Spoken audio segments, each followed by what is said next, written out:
Mesdames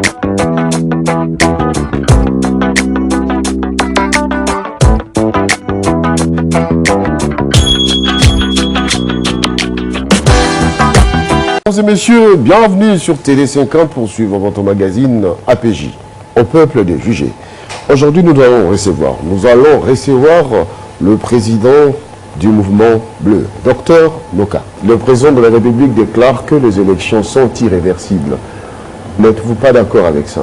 Bien sûr, il a raison et je soutiens cette déclaration. Les élections sont irréversibles, d'accord, jusqu'à quand? 2030? Le 23 décembre 2018, le calendrier est publié. Très bien, nous devons contrôler Nanga et le travail qu'il fait. Donc qu'est-ce qu'il faut faire?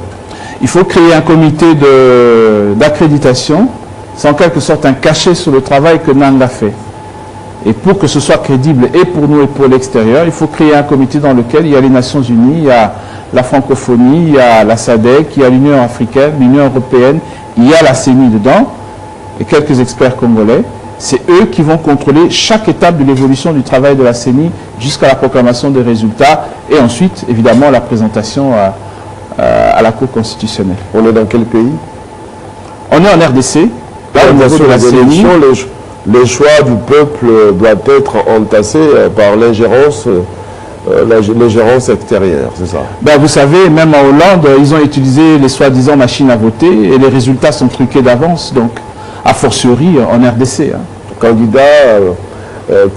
Futur candidat aux élections, eh bien, c'est la peur qui vous hante l'esprit déjà. Non, un homme prudent prévoit à l'avance. Je prévois simplement, je prends mes précautions.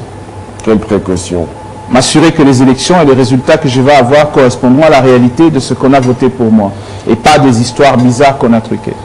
Votre proposition pas respectée, eh bien, vous n'allez pas vous présenter, si cela n'est pas le cas. Je veux me présenter parce que je sais que le processus va être contrôlé, parce que je sais que l'idée que j'avance va être appliquée. Et revenons un peu sur le fait. L'année 2018 s'annonce avec beaucoup d'actions politiques sur le plan national et sur le plan international. Les choses bougent, on parle. Êtes-vous d'accord pour un troisième dialogue? Oui, concentré sur le processus électoral et sur la restructuration de la CENI et la création d'un comité d'arbitrage ou un comité, comme j'ai dit tout à l'heure, pour contrôler ce que la CENI est en train de faire. Êtes-vous d'accord avec l'idée d'avancer par l'UDPS, une transition sans Kabila? Jamais. Sur quelle base constitutionnelle? Ça n'a aucun sens. Allons aux élections, Kabila est là, qu'il reste, il ne reste plus qu'une année, contrôlons le processus électoral et que le meilleur gagne. Et quand le porte-parole de Moïse Katumbi, excusez-moi de le citer, parle qu'il faut une transition, par les élections cette année, vous, pourtant, vous dites autre chose que ça. Allez-vous les contredire dans un débat lors de ce dialogue que vous envisagez? Mais il est libre d'exprimer son point de vue. Il l'a exprimé. Moi, je ne suis pas d'accord avec cela. J'exprime le mien. Et je pense que le mien, c'est celui qui est le plus proche de ce que la population pense. La population veut aller aux élections cette année et qu'il n'est pas question qu'on puisse encore étendre des histoires au-delà de 2018. Ça, personne n'acceptera. Mais la logique présentée par les laïcs, par l'opposition, s'apparente à une transition qui pourra aller au-delà du 23 décembre. Alors vous comprenez pourquoi je ne fais pas partie de l'opposition et pourquoi nous sommes un mouvement indépendant. Indépendant.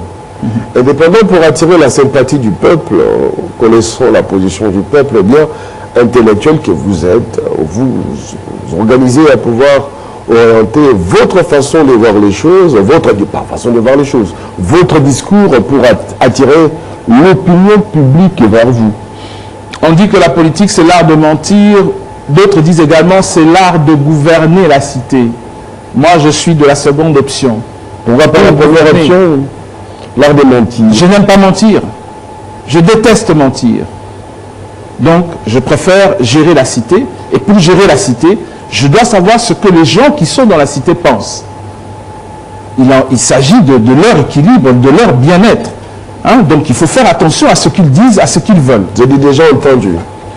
Oui, c'est déjà entendu, mais tout le monde n'est pas le même. Il y a des gens qui ont réussi à faire leur travail correctement. Les exemples, il y en a plein. D'autres n'ont pas réussi à faire leur travail correctement. Et des exemples, il y en a plein aussi au travers du monde. J'espère que moi, je pourrai faire le travail d'une manière satisfaisante. Quelqu'un vous demanderait quels sont les atouts que vous disposez pour atteindre votre but. D'abord, j'ai un projet, j'ai un plan précis, clair, chiffré, qui est le plan MOCA. Hein? Déjà, au moins, j'ai quelque chose à présenter sur la table. C'est déjà pas mal. Combien de pages comme ça?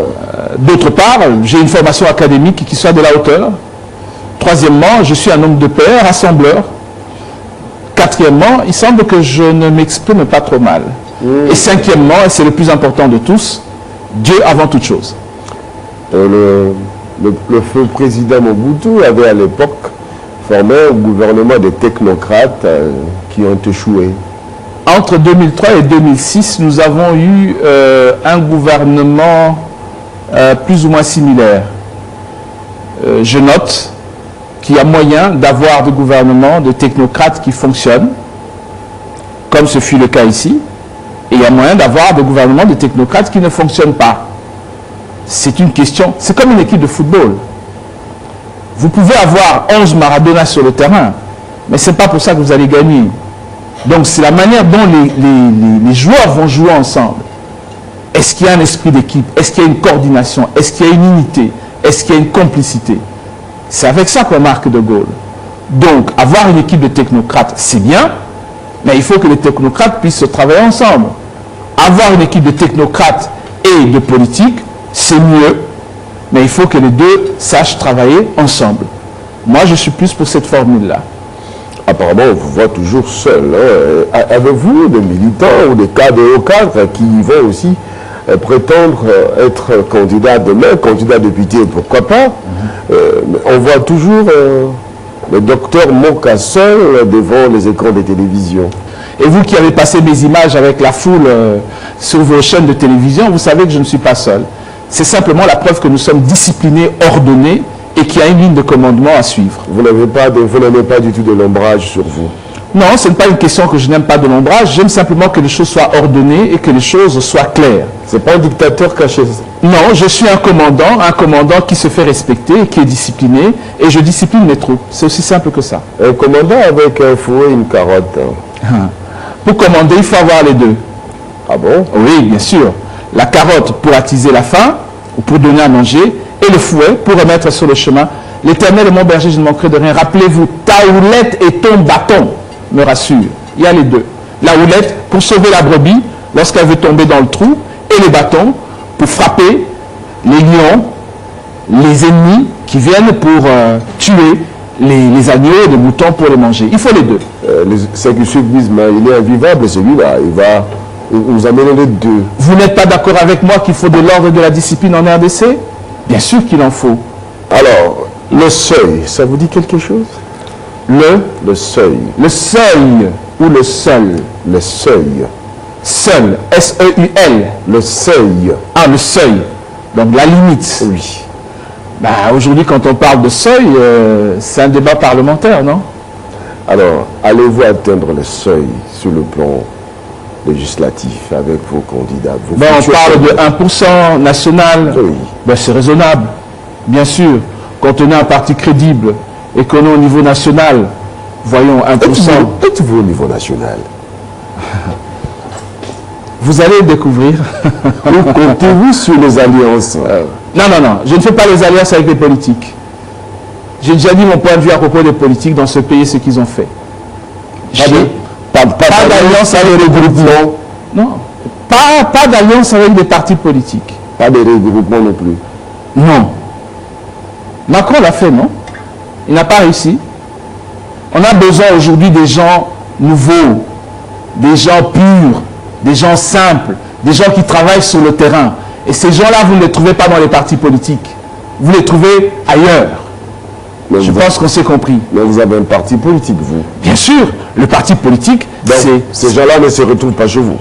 Mais justement, ces gens-là viennent chez moi parce qu'ils savent que mon parti politique fonctionne selon un autre esprit, un esprit d'ouverture, un esprit de citoyenneté. Vous qui avez souvent, vous avez beaucoup plus habité l'Occident, vous avez beaucoup plus parcouru l'Europe, les États-Unis, ce n'est pas, excusez-moi, le terme, le nom, ce n'est pas un nouveau Kachala qui, sentant les élections venir, eh bien, il se rapproche du peuple de la République démocratique du Congo, en oubliant ses amis occidentaux pour quelques moments, et puis, ben, on va retourner pour de plus belles. D'abord, je tiens à préciser que le docteur Oscar Kachala est un grand frère pour moi, puisque nous avons étudié dans la même université à Harvard. Nous étions 3 collègues. Non, laissez-moi terminer. Qui s'assemble, se ressemble. Ben, oui, mais sauf que moi, je suis à Kinshasa depuis plusieurs années et j'habite ici. Je vis ici.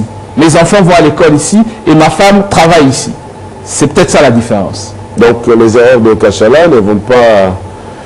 vont vous donner une sorte de sagesse. Il faut savoir apprendre en effet des erreurs des autres pour pouvoir essayer de faire mieux. Oui, bien sûr. Du moins quand on a des yeux et des oreilles et un certain niveau de sagesse, oui. Bien sûr. Pourquoi cette idée de créer un comité de suivi des élections au niveau de la CENI? Pensez-vous que la CENI, au niveau de la CENI, il y a encore des choses à redire? Pour que nous ne puissions pas perdre du temps en changeant Nanga, en changeant un tel, on n'a plus ce temps-là. Il faut laisser ces gens-là en place, faire les aménagements que l'on peut faire, mais il faut un comité d'accréditation qui va contrôler le travail de la CENI. Moi, je ne suis pas d'accord qu'on puisse remballer Nanga et les autres. On va perdre encore plus de temps. Ce temps-là, on n'a pas. Mais nous pouvons faire passer une loi au niveau du Parlement pour que le comité d'accréditation puisse avoir un contrôle sur le travail de la CENI. Je précise d'ailleurs que la CNSA peut également avoir un membre à l'intérieur de ce comité d'accréditation. Le projet de ce loi, le texte, vous le disposez déjà? Oui, bien sûr. Le terme, vous avez consulté un député ou un membre du gouvernement pour la présentation de ce projet? J'ai la grâce d'avoir d'abord un papa qui a été bâtonnier pendant 17 ans, c'est-à-dire sur toute la planète Terre. La personne qui est restée bâtonnier le plus longtemps en poste, c'est mon père, le bâtonnier Guy Barthélémy Moka. C'est également celui qui a fait jurisprudence à la Cour internationale de justice dans le cas RDC, donc d'Hérodia, contre la Belgique. Où voulez-vous en venir? Je veux en venir que j'ai de très bons conseillers juridiques. J'ai beaucoup d'amis dans le Parlement au niveau qui peuvent faire passer cette loi. Oui, bien sûr. Ah, vous avez des relations avec les députés nationaux, des sénateurs? Ah, bien sûr, c'est normal. Je suis congolais. J'ai une famille, j'ai des cousins, j'ai des oncles. Donc à partir de la session de mars, on pourra retrouver un texte de loi proposé par vous via un député pour la restructuration de la CENI. Absolument. Pensez-vous que votre parti politique, je reviens sur le seuil, pourra faire le poids devant les grands partis politiques existants déjà? Moi, je vais vous dire autre chose. Les soi-disant grands partis existants vont se décomposer comme de la poussière sous le soleil. Et je vais vous dire autre chose. Alors, la coalition que moi j'ai devant le PPRD. Si avec Rekil on se retrouve en 1960, je vous poserai la question comme Lumumba, qui est derrière vous? Devant, derrière, à gauche, à droite, c'est Dieu et Dieu seul. Point final. Qui vous finance? C'est Dieu seul. Par quelle voie Dieu vous finance? Par des mains, Dieu utilise des hommes pour accomplir sa mission. L'Éternel est mon berger, je ne manquerai de rien. Dieu utilise des leaders pour nourrir le peuple. Dieu ne va pas venir préparer dans votre cuisine, mais il va vous envoyer quelqu'un pour vous déposer la nourriture sur la table.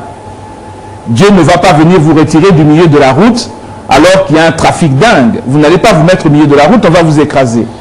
Avez-vous des parrains occidentaux? Non, je dirais que j'ai des sponsors qui sont de différentes nationalités, qui croient à mon plan et qui espèrent que ce plan sera appliqué en RDC. Oui, ça oui. Et la loi de la RDC interdit qu'un parti politique soit financé par des étrangers. Je n'ai pas parlé de financement, j'ai parlé de sponsor. Hein? C'est un terme dévié. Ah, non, non. Un sponsor, c'est pas nécessairement quelqu'un qui vous donne de l'argent. Un sponsor, c'est quelqu'un qui vous dit « Jean-Paul, viens, je vais te présenter au président Donald Trump. » Et je me retrouve dans sa maison, dans son salon, en train de bavarder. Ça, c'est un sponsor. C'est du lobbying. C'est un parrain. Le sponsor. Oui. Ça, c'est le mythe là. Des parrains. Ça, c'est le mythe là. Ça, c'est le mythe là. À vous de voir.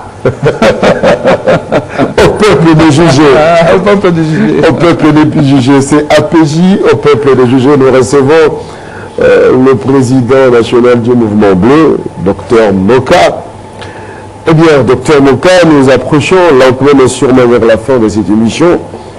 La République démocratique du Congo, un pays béni par Dieu. Vous avez un plan. En quoi consiste votre plan? Le plan qui s'appelle le plan Moka, c'est une sorte de plan Marshall pour ce pays. Ça fait 17 ans que je travaille dessus. Vous trouverez les premières références de mon plan dans le journal La Référence en 2001 au mois de novembre. Donc ça fait 17 ans que j'y travaille. Vous êtes un archiviste, hein? Ah oui, on m'a souvent nommé d'archiviste. Ah, je vois que vous êtes bien renseigné. D'accord. Eh bien, là-dedans, nous disons quoi? Nous récupérons les ressources de l'État, les ressources qui sont volées, hein, disons les termes. Donc, au niveau du pétrole, par exemple, au niveau des carrés miniers, au niveau de la corruption dans certaines régies financières, on récupère tout ça. 100 milliards de dollars. On retire 18 milliards pour donner 500 dollars pour tous les Congolais qui travaillent. Vous travaillez. Vous avez un salaire. Nous rajoutons 500 dollars mensuels. Dans les 500 dollars, nous retirons de l'argent pour le courant, pour l'eau, pour les soins médicaux, pour une ligne de crédit pour que vous puissiez construire une maison, mais également pour des frais académiques. C'est-à-dire quand les enfants arrivent à l'université. Il va rester 250 dollars. Yangoul, tous les mois. Pour ceux qui ne travaillent pas, nous demandons aux entreprises d'embaucher les chômeurs. En échange, nous diminuons les charges fiscales. Quand ils vont faire le calcul entre ce qu'ils doivent payer à l'État ou bien ce qu'ils doivent payer aux chômeurs, ils vont préférer payer les chômeurs. Ces chômeurs vont suivre une formation, une année, 2 années, et il y a 7 milliards pour les per diem, pour le transport. Après les 2 années, ils peuvent trouver un emploi et rejoindre le plan Moka. C'est ça mon plan. C'est pas compliqué. Le plan Moka. Ça fait 25 milliards sur 100. Le reste, évidemment, c'est l'armée, les services de sécurité. Parce que vous le savez comme moi, si nous ne pouvons pas sécuriser ce pays, eh bien, on ne pourra rien faire. Et donc aujourd'hui, l'armée demande 3 milliards pour se restructurer et être en ordre de bataille. Moi, je propose 27 milliards. Voilà. Discours de bonnes intentions. Je réduis l'effectif de l'armée. Nous avons 150 000 hommes, j'ai réduit à 30 000. Les autres, nous allons les reconvertir, construire les ponts, aider les paysans, reconstruire le tissu de confiance entre la population et l'armée. Avec ça, nous allons de l'avant et nous empêchons certaines nations, petites soient-elles, de venir nous embêter. Discours de bonnes intentions? Non, non, vous voyez très bien, soyez sincère avec vous-même, que je sais de quoi je parle, que je ne me suis pas réveillé un matin pour dire je vais devenir président, que j'ai préparé mon plat. Ça fait 17 ans que j'y travaille. Voilà. Maintenant, c'est la course. Et je suis prêt. Merci beaucoup, Dr Moka. Merci à vous. Merci d'avoir suivi cette émission, mesdames et messieurs, au peuple de juger. Aujourd'hui, nous avons reçu le président du Mouvement Bleu, Dr Moka, qui a répondu à notre invitation. Merci de suivre le programme sur votre chaîne Télé 50 et nous allons recevoir d'autres invités avec la même détermination pour vous aider à comprendre la quintessence des idées de nos invités. Merci, c'est à vous de juger leur réponse. Au revoir.